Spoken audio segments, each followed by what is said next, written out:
نصیحتیں نہیں کریں، بلکہ ایسے طریقے سے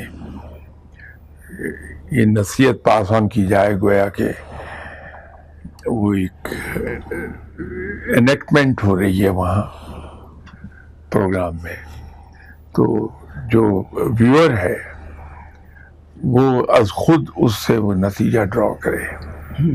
اسی طرح جو ہمارے ڈرامے ہیں ان کے اندر جس قسم کی ایسی پروجیکشن دی جاتی ہے کہ ہر ڈرامے میں بہت ہی زیادہ ایسے گھر جن میں بڑا لیوشلی جنہیں ڈیکوریٹ کیا گیا ہے یا بڑی لیوش زندگی دکھا رہے ہیں، اس سے ایک میسج جا رہا ہے پبلک میں، اور لاشعوری طور پر لوگ اس کو فالو کر رہے ہیں۔ اگر ہمارے جو ڈرامے ہیں یا اس طرح کے پروگرام ہیں ان کے اندر سادگی ہو، کہا نہ جائے لیکن سادگی ہو اس میں، تو یقینی طور پہ اس کا اثر معاشرے میں آئے گا۔ بالکل آپ صحیح فرما رہے ہیں۔ ایسے کیریکٹر اگر بنائے جائیں جو کیریکٹر جو ہیں ان کے عمل سے پتہ چلتا ہو کہ وہ سادگی کی طرف مطلب ان کا رجحان زیادہ ہے۔ اس سے ایک سوال ہے، اور وہ کہتے ہیں کہ علم اور بردباری بھی بہت کم ہو گئی ہے، اس کی کیا وجہ ہے؟ مطلب کیا علم جو ہم حاصل کر رہے ہیں وہ گہرا نہیں ہے جو بردباری پیدا نہیں کرتا، یا کوئی اور وجہ ہے؟ نہیں، علم کا تو شاید اس میں اتنا دخل نہ ہو جتنا تربیت کا دخل ہے۔ جو چھوٹا ہے وہ اپنے سے بڑے کو دیکھ کے ہی سیکھے گا، تو جب کوئی بچہ گھر میں دیکھتا ہے کہ بردباری بہت کم ہے، اس کے ماں باپ، اس کے بڑے بہن بھائی ذرا سی بات پہ بھڑک اٹھتے ہیں یا ان کے ریئیکشنز بڑی شدید ہیں، تو وہی کچھ وہ سیکھے گا۔ اسکول کے اندر اگر وہ دیکھتا ہے کہ اس کے ٹیچرز ان میں بردباری بہت کم ہو گئی ہے کیونکہ حالات اتنے شدید ہو گئے کہ انسان بڑا ایزیلی اریٹیبل ہو گیا، ذرا سی بات پہ اریٹیٹ ہو جاتا ہے۔ آپ گاڑی چلا رہے ہیں تو جس طرح کی بے محابہ ٹریفک سے واسطہ پڑتا ہے، ہم خود بھی ویسے ہی چلا رہے ہوتے ہیں گاڑی۔ یہ نہیں ہے کہ ہم کوئی اصول اور قانون کے مطابق چلا رہے ہیں، ہم خود بھی ویسے بیہیو کر رہے ہیں، لیکن اپنا آپ چونکہ ہمیں دکھائی نہیں دے رہا، دوسرے جب اس سٹائل میں گاڑی چلا رہے ہیں تو ہم اریٹیٹ ہوتے ہیں۔ آپ آدھا گھنٹہ سڑک پر گاڑی چلا کے گھر جائیے، آپ کو احساس ہوگا کہ میں بہت تھک گیا۔ میں کسی صاحب سے ذکر کر رہا تھا 1972-73 میں جب ہم کراچی جاتے تھے تو وہاں ہمیں بڑی حیرت ہوتی تھی کہ راؤنڈ اباؤٹ، جن کو وہاں چورنگی کہا جاتا ہے غالباً، تو راؤنڈ اباؤٹ ان دنوں بنے ہوئے تھے۔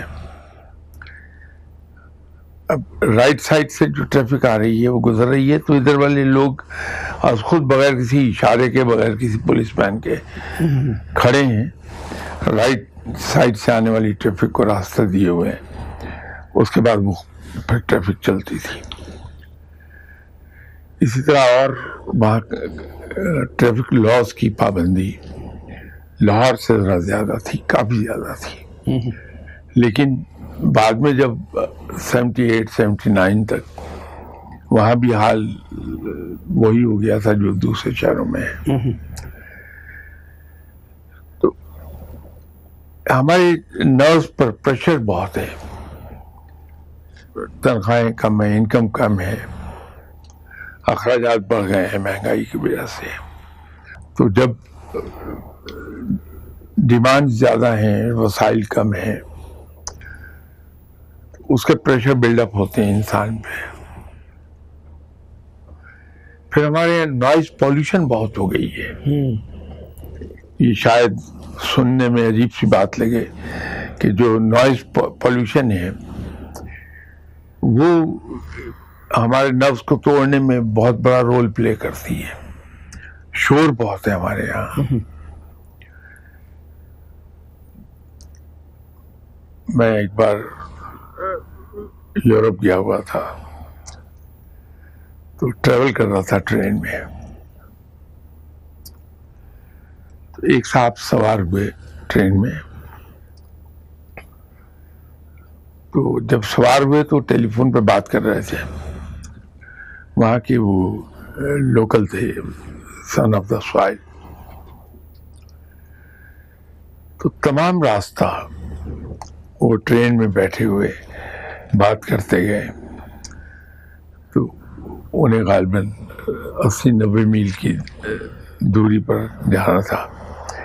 تو ٹرین رکی تو ان کا اسٹیشن آیا ہوا تھا, وہ اترنے لگے. تو وہاں دو ان کی ہم وطن خواتین ذرا ایلڈرلی تھیں, وہ بیٹھی تھیں. تو ان کو کہتی ہیں کہ Are you sitting down here? تو اس نے yes. Thanks God. You had polluted the whole compartment by your telephone conversation. تو اس سے آپ اندازہ کیجئے, ابھی تو وہاں ٹرینز میں آپ کو ایسے کمپارٹمنٹ مل جائیں گے جس میں ٹیلی فون کا استعمال منع ہے. آپ کی آپشن ہے, آپ اپنی سیٹ وہاں لینا چاہتے ہیں لے لیجئے, وہاں ٹیلی فون نہیں استعمال کر پائے گا کوئی. نوائز پولیوشن سے بچا رہے ہیں آپ کو. اس کے اثرات ہمارے نفس پر بہت برے مرتب ہوتے ہیں. شاہ صاحب یہاں ایک چھوٹی سی بریک لینی ہے, ہمیں اجازت دیجیے بریک کے لیے. بریک کے بعد واپس آتے ہیں آپ. جی دوبارہ حاضر ہیں بریک کے بعد. شاہ صاحب جہاں سے سلسلہ ٹوٹا تھا وہیں سے شروع کرتا. ایک صاحب یورپ سے پاکستان آئے ہوئے تھے, تو میرے ساتھ بیٹھے ہوئے تھے, ہم کہیں جا رہے تھے. تو گاڑی میں پارک کرنے کے لیے میں نے دیکھا کہ گاڑی ایک پارکنگ بے میں سے باہر نکل رہی ہے. تو میں اس سے کوئی 20 فٹ پیچھے رک گیا تاکہ وہ آسانی سے نکال لے. میں اس جگہ لگا دوں گا گاڑی. تو میں نے انڈیکیٹر آن کیا ہوا تھا. ان سامنے گاڑی نکالی, میری دائیں طرف سے ایک گاڑی آئی, وہاں لگا دی. چلیے جو گاڑی لگا دی وہ تو ایک بات تھی, لیکن جس فاتحانہ انداز میں, فاتحانہ مسکراہٹ کے ساتھ انہوں نے مجھے دیکھا, میں تو ہنس پڑا. لیکن ان صاحب سے برداشت نہیں ہوا. تو کہنے لگے عجیب آدمی ہے, اس میں اتنی کرٹسی نہیں ہے کہ وہ دیکھ رہا ہے کہ آپ پچھلے 2 منٹ سے وہاں کھڑے ہیں انڈیکیٹر آن کر کے کہ یہ صاحب نکال لیں گاڑی, میں گاڑی اپنے لگاؤں گا. لک ایٹ دی مین. وہ پیچھے سے آئے ہیں, انہوں نے آرام سے گاڑی لگا دی. تو میں نے کہا کام ڈاؤن, کوئی نہیں, یہ ہمارے لیے روٹین ہے, تو اس کو let's laugh it out. Temper lose نہیں کریں آپ. یہ جو ایک ایسی ایگزامپل آپ کو دے دی کہ ہمارے یہاں جو روڈ کرٹسی ہے وہ ختم ہو گئی ہے. نیبرز کے یہاں جو ایک دوسرے کے لیے ہمارے اندر بہت زبردست جذبہ ہوتا تھا کہ ہم خود تکلیف اٹھا لیں گے, نیبر کو زحمت نہیں دیں گے. میں ایسے بہت سے لوگوں کو جانتا ہوں, بلکہ انہیں بھی میں لکی ہوں.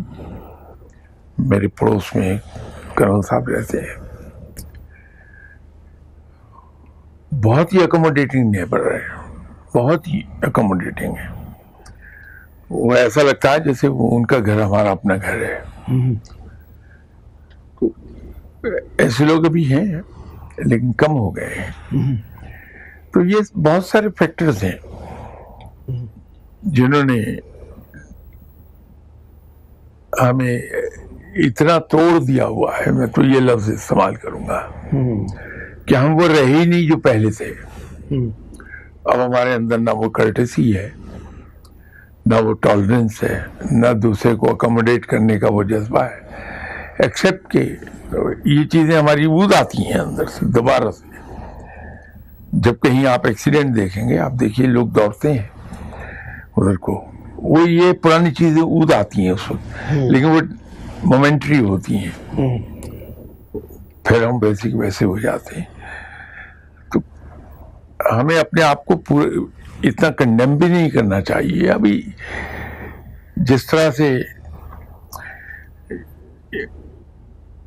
یورپ آپ سے خوف زدہ ہے، یا یوں کہ یہ نان مسلم ورلڈ آپ سے خوف زدہ ہے، وہ ہماری طاقت سے خوف زدہ نہیں ہے، کیونکہ طاقت تو ہمارے پاس ہے نہیں. وہ اس چنگاری سے خوف زدہ ہے جو راک کے نیچے دبی ہے. ان کو یہ اندیشہ ہے کہ یہ مسلمان کی اندر دبی ہوئی چنگاری کسی بھی بھڑک اٹھے گی، شعلہ بن جائے گی، وہ اس سے خوف زدہ ہے. تو اسی طرح ہمارے اندر وہ جو دبی ہوئی ایک انسانیت ہے، کرٹسی ہے، وہ اود آتی ہے جب ہم کسی کو مشکل میں دیکھتے ہیں. آلدو وہ ٹیمپررلی آتی، مومنٹری ہوتی ہے، لیکن ایک اچھا سائن ہے وہ کہ ہمارے اندر وہ چیزیں دب ضرور گئیں، ختم نہیں ہوئی ہیں. تو جو ہی حالات فیوریبل ہوں گے وہ چیزیں دوبارہ پیدا ہو جائیں گی انشاءاللہ. اس کے ساتھ ہی مجھے یاد آ رہا تھا، اس وقت آپ بتا رہے تھے کہ ہمارے حالات کیسے ہوئے ہیں. وہ ایملی برونٹی ایک مشہور انگریزی کی شاعرہ ہے، تو اس نے کہا کہ بہت تکلیف دہ بات تھی میرے لیے جاننا کہ انسانیت جو ہے اس وقت کرپشن کا شکار ہے، ذہنی طور پہ مفلوج ہوئی ہے، غلامانہ ذہنیت ہے. لیکن اس سے زیادہ افسوس مجھے اس وقت ہوا جب میں نے دیکھا کہ یہ تمام چیزیں میرے اندر خود بھی پائی جا رہی ہیں. وہ جو ہے تاثر خود کے اندر پائے جانا. لیکن یہ خود احتسابی کتنی زیادہ ضروری ہے پھر اس حساب سے کہ اپنے آپ کو بھی جانتے رہو اور پھر اس کو بہتر کرو، تو شاید معاشرے میں بھی بہتری آ جائے. بہت ضروری ہے ہمیں صحیح راہ پہ رکھنے کے لیے. یہ خود احتسابی بہت ضروری ہے. جب انسان اس حالت میں مبتلا ہو جائے کہ وہ اپنا احتساب خود کرنے لگے، پھر وہ غلط نہیں ہوتا. وہ جو اندر بیٹھا ہوا ایک امپائر ہے جس کو ہم ضمیر کہتے ہیں، وہ ایک دم سے انسان کو روکتا ہے ایسی چیزوں سے. لیکن آج کے دور میں جس طرح سے ہم دبے ہوئے ہیں، حالات کے جبر کا شکار ہو گئے ہیں، میرے خیال میں خود احتسابی سے زیادہ اپنے ساتھ خود کیتھارسس کرنے کی ضرورت رہتی ہے. اچھا، کہ ہمیں اتنا وقت مل جائے جو ہم خود اپنی ذات کے ساتھ گزار سکیں اور اپنا کیتھارسس خود اپنے ساتھ کر لیں. اس سے ہمارے نروز کام ڈاؤن ہو جائیں گے، ہم پرسکون ہو جائیں گے. وہ وقت اب نہیں ملتا ہے. بالکل آپ نے صحیح فرمایا. وہ ایک سٹیج ہے جس کے بارے میں کوئی ایک بزرگ تھے، ان کو میں پڑھا تھا، انہوں نے کہا کہ ایک ایسا لمحہ یا چند ایسے لمحات جس میں آدمی اپنے آپ سے بھی تخلیہ طلب کر لے، وہ ایک تنہائی میں چلا جائے اور جب پہ جا کے یہ کہے کہ بہت ہو گیا، اپنے اندر جھانکوں، اپنے اندر احتسابی کا سیلف کیتھارسس آپ کو سیلف کیتھارسس ایک نئی زندگی دیتا ہے. اگر کبھی اتفاق سے وقت مل جائے جی کسی بھی انسان کو اور وہ خود اپنی ذات کے ساتھ کمپنی اپنی ہی کمپنی انجوائے کر رہا ہو، تو آپ دیکھیے آدھے گھنٹے کے بعد کیسا فریش ہو جاتا ہے وہ. اس میں شاہ صاحب ایک اور چیز بہت تھی، وہ یہ تھی کہ ہم بزرگان کو بھی دیکھیں، انبیاء کرام کو بھی دیکھیں کہ وہ تنہائی کی تلاش میں، صحراؤں میں، وادیوں میں انہوں نے وقت گزارا اپنا جا کے. اب ہم عمارتوں کے جنگل میں پھنس گئے ہیں، تو یہ کتنا ضروری ہے کہ اس کے لیے چند لمحے نکال کے پھر سال میں، مہینے میں، کچھ عرصے کے لیے ایسی جگہوں پہ جایا جائے. شاید تنہائی کی تلاش ان لوگوں کی اس کے پیچھے شاید ڈفرینٹ ریزنز تھے کہ جب خلق خدا میں ایسے لوگ رہتے ہیں تو خلق خدا انہیں نہیں چھوڑتی، ان کا پیچھا کرتی رہتی ہے، اس سے ان کی عبادات میں بھی خلل ہوتا ہے، اور سب سے زیادہ جو ان کو مار پڑتی ہے وہ ہے غور و فکر کے لیے ان کے پاس ٹائم نہیں رہتا، کہ وہ خلق خدا میں گھرے ہوتے ہیں ہر وقت۔ اس سے بچنے کے لیے وہ جنگلوں کو نکل جاتے تھے۔ اب آپ کی اس چیز سے، اس بات سے مجھے 1974 کا زمانہ یاد آیا۔ اچھا، ہم ایک میٹنگ میں تھے، ان دنوں جو ہمارے باس تھے اب بھی حیات ہیں، اللہ تعالیٰ انہیں وہ لمبی عمر عطا فرمائے، تو خاصے معمر ہیں اس وقت، لیکن بڑے ایکٹیو ہیں اب بھی۔ اب گرمیوں میں کینیڈا کی یونیورسٹیز میں لیکچر دیتے ہیں وہ۔ یہ ہمارے ان دنوں باس تھے، ان کا نام ہے، اب تو نام کے ساتھ ڈاکٹر آ گیا، ڈاکٹر احسن نقی۔ اچھا، میٹنگ ہو رہی تھی، وہاں ایک کوئی ٹرک گزرا ہوگا جس میں پریشر ہارن لگا ہوا تھا، بہت ہی لاؤڈ، تو کانفرنس روم کے اندر بھی اس کی آواز بہت تیز تھی۔ تو انہوں نے ایک جملہ کہا کہ یہ جو شور ہے، اس قسم کا دھماکہ خیز شور، یہ ایک لمحے میں نہ جانے کتنے 100 یوزفل خیالات کا دم گھونٹ دیتا ہے۔ یہ جو فقیر لوگ بھاگتے ہیں اور ویرانی کی راہ لیتے ہیں، اس کے پیچھے زیادہ تر یہ ہوتا ہے کہ ان کو غور و فکر کا ٹائم خلق خدا نہیں دیتی ہے، تو وہ خلق خدا سے دور بھاگ جاتے ہیں۔ لیکن یہ جو میں عرض کر رہا تھا، وہ تنہائی میسر آ جائے سیلف کیتھارسس کے لیے، اگر روز ہمیں کہیں آدھا گھنٹہ پون گھنٹہ مل جائے تو ہمارے نروس، یہ جو سیلف کیتھارسس آدھے گھنٹے کا بھی ہے، اتنا نرو سودنگ ہو جائے گا ہمارے لیے کہ وہ بیٹری دوبارہ سے ایک بار چارج ہوتی ہے ہمارے نروس کی، اور ہمارے نروس مزید پریشر لینے کے لیے تیار ہو جاتے ہیں۔ تو یہ بات اہم ہے کہ خود اپنی ذات کے ساتھ ہم کم سے کم آدھا گھنٹہ ضرور گزار لیں دن میں۔ شاہ صاحب یہاں ایک چھوٹی سی بریک لینی ہے، ہمیں اجازت دیجیے بریک کے لیے، بریک کے بعد واپس آتے ہیں آپ کے۔ جی دوبارہ آنا بریک کے بعد۔ شاہ صاحب جہاں سے سلسلہ ٹوٹا تھا وہیں سے شروع کرتا ہوں۔ اچھا، یہ تھوڑا سا ذرا مختلف ایک سوال ہے، ایک صاحب نے ایسے ہی پوچھا، انہوں نے کہا نماز تو میں پڑھتا ہوں باقاعدہ، اس کے علاوہ مطلب میری کوشش ہوتی ہے کوئی نفل بھی پڑھوں، لیکن وہ جو لوگ یہ کہتے ہیں کہ اس سے گہرائی پیدا ہوتی ہے، وہ میرے اندر وہ گہرائی پیدا نہیں ہو رہی، اس میں کوئی مجھ میں کمی ہے۔ یا آپ کو اکثر لوگ کہتے سنائی دیں گے، میں بھی یہ کہتا سنائی دوں گا آپ کو، ہم ایک چیز بھول جاتے ہیں کہ جو اللہ کو پکارتے ہیں ہم، وہ خواہ کسی فارم پہ ہو، نماز کی صورت میں ہو، روزے کی صورت میں ہو، کسی عبادت کے ذریعے پکاریں،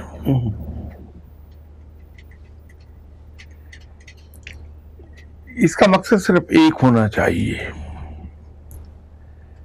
کہ ہم اپنے رب کو پکار رہے ہیں یا رب کی عبادت کر رہے ہیں صرف اس لیے کہ وہ لائق عبادت ہے۔ تو ہمیں اس میں نہ تو مزہ ڈھونڈنا چاہیے، نہ اس کے اندر ہمیں یہ ڈھونڈنا چاہیے کہ اس میں ڈیپتھ کتنی آئی ہے ہمارے اندر، نماز پڑھنے کے نتیجے میں کتنی ڈیپتھ پیدا ہوئی ہے، نہ ہی اپنے جو محسوسات ہیں، مشاہدات ہیں یا اس قسم کی چیزیں، ایکسپیرینسز ہیں وہ اس کو ہم ڈھنڈورا پیٹتے پھریں. عبادت کو ہم صرف اسی جگہ رکھیں کہ میں اپنے رب کی عبادت کر رہا ہوں کہ وہ لائق عبادت ہے. باقی کیا ہے اس میں وہ نہ تلاش کریں آپ. تو رب تعالیٰ بہت کچھ عطا فرماتا ہے پھر. لیکن جب ہم اور چیزیں ڈھونڈتے ہیں کہ مزہ نہیں آ رہا, میرے اندر گہرائی پیدا نہیں ہو رہی, مجھے یہ نہیں مل رہا, مجھے وہ نہیں مل رہا نماز کے نتیجے میں, تو پھر کچھ نہیں ملتا. تصوف کی دنیا میں ایک بات یہ کہی جاتی ہے کہ اس راہ کا ایک بہت بڑا اصول ہے کہ جس آدمی نے یہ تانگ لگائی کہ مجھے کیا ملا کیا نہیں ملا کب ملے گا, اسے ساری عمر کچھ نہ ملا. اور جس نے صرف رب سے لو لگائی اپنے رب کی خاطر, اس پر انعامات کی بارش ہو جاتی ہے. تو عبادات کے اندر یہ مت ڈھونڈیے, ہم صرف اللہ کو پکارتے جائیں کہ میرا رب پکارے جانے کا لائق ہے.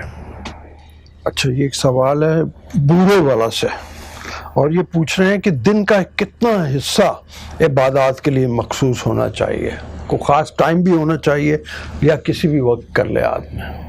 دین تو ہمارا اتنا پریکٹیکل دین ہے, اس لیے اس کو دین فطرت بھی کہتے ہیں, کہ یہ آپ کو عبادت میں بھی بے اعتدالی سے منع کرتا ہے کہ عبادت میں بھی اعتدال رکھیے, کہ ہم اللہ کو ضرور پکاریں. اب آپ صلی اللہ علیہ وسلم نے اپنے 24 گھنٹے کو اس طرح تقسیم کر رکھا تھا کہ آپ صلی اللہ علیہ وسلم کے 8 گھنٹے حکومتی معاملات, غیر ملکی ڈیلیگیشن سے ملنا, صحابہ کرام سے ملاقات, اس میں جاتے تھے. اگلے 8 گھنٹے آپ صلی اللہ علیہ وسلم کے وہ فیملی ٹائم تھا, اپنی فیملی کے ساتھ وقت گزارنا, ہیلپ کرنا ازواج مطہرات کو. تو وہ فیملی کے لیے 8 گھنٹے مخصوص تھے, وہ مختص تھے ادھر. اور جو آخری 8 گھنٹے تھے وہ مختص تھے عبادات اور آرام کے لیے. تو اگر ہم اپنے ٹائم کو اس طرح آرگنائز کر لیں, اسی سنت پر عمل کر لیں, تو زندگی بڑی آسان ہو جاتی ہے. ٹھیک ہے, یہ ایک سوال بڑا دلچسپ ہے. یہ کہتے ہیں میری 2 بیویاں, ایک بوڑھی ہو گئی اور ایک جوان ہے. اب یہ کہا جاتا ہے کہ انصاف کرو, میں کوشش کے باوجود انصاف نہیں کر پاتا, تو کیا اس کی کوئی میرے لیے سزا ہوگی یا کیا ہوگا؟ مطلب مسلمانوں سے سب سے زیادہ جو سوال پوچھا جاتا ہے طنزاً غیر مسلم پوچھتے ہیں, وہ یہ ملٹیپل میرجز ہی کے متعلق ہے, کہ اسلام نے اجازت دی ہے ملٹیپل شادیوں کی, 4 شادیاں کر لیجیے. تو میں ان کی خدمت میں ایک عرض کیا کرتا ہوں کہ صاحب یہ آپ دھوکہ کھا رہے ہیں. اسلام نے 4 شادیوں کی اجازت نہیں دی ہے, بلکہ انسان کو 4 شادیوں تک محدود کیا ہے. اس لیے کہ جس زمانے میں اسلام انٹروڈیوس ہوا عرب میں, تو عرب کلچر میں کئی درجن شادیاں کی جاتی تھیں. اب اس کو محدود کیا ہے اسلام نے, کہ اگر کچھ لوگوں کی 90 بیویاں بھی تھیں تو اس کو کٹ کر کے 4 تک محدود کر دیا. لیکن یہ بھی ہماری غلط فہمی ہے کہ 4 کی اجازت دے دی گئی ہے.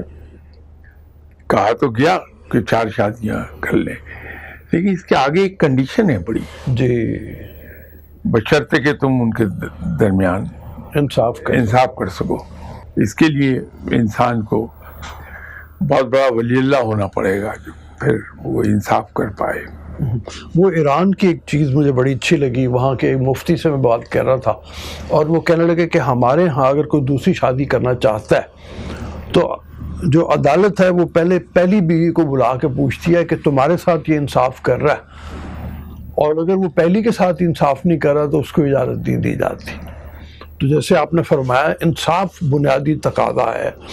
عیب کو اگر دیکھا جائے تو اس کی کوئی تعریف ہو سکتی ہے، کوئی یعنی بعض کا یہ ہوتا ہے کہ کسی کی کوئی عادت ہے جو مجھے عیب لگ رہی ہے، حالانکہ یہ عیب نہ ہو سکتا ہے اس کی عادت ہو، یا مطلب ایسا بھی ہو سکتا ہے کہ وہ باقی کوئی عیب، اور کیا اس کی نشاندہی کرنا ضروری ہے، اس کو بتانا ایسے میں کہ اس کا دل ٹوٹ سکتا ہے اس بات سے۔ کوئی بھی ایسا فعل جو دین کے اصولوں سے، دین کے طے کیے ہوئے سٹینڈرڈ سے گرا ہوا ہو یا اخلاقی معیار سے گرا ہوا، وہ عیب کہلائے گا۔ عادت بری ہو سکتی ہے، عادت عیب نہیں ہوتی۔ عیب تو کافی آگے کی ٹھیک چیز ہے۔ عادتیں ہمیں بری لگ سکتی ہیں،